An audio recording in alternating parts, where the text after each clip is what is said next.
Filmati ġodda li waslu 3 f'1 News juru pazjenti fuq stretchers fil-kurituri f'sala fejn suppost jinżammu tfal b'każi ta' emerġenza.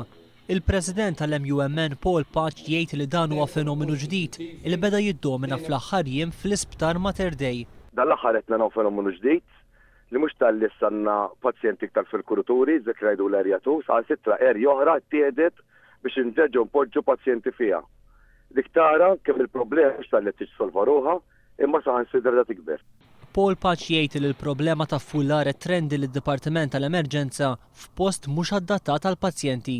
Is-sitwazzjoni li jintaqgħu magħha l-infermier tal-emerġenza huwa li ma jkollhomx cubicles, postijiet biex jaraw il-pazjenti ġodda li deħlin. Qed ikun hemm sitwazzjonijiet li ma sewx ilaħqu fl-istess ħin ma' pazjenti li suppost taraw fis-swali ta' Mater Dei u saħansitra l-istess pazjenti li baqgħulhom hemm ġew. Il-filmati ġodda li qed ixandar One News jingħaqdu ma' filmati oħra imxandra fl-aħħar ġimgħat. Is-sena li għaddiet biss 7,500 pazjent kellhom jistennew fil-kurituri. Paul Patch fisem il-Union tal-Infermiera u l-Qwiebel iwassal dan l-appell lill-Gvern.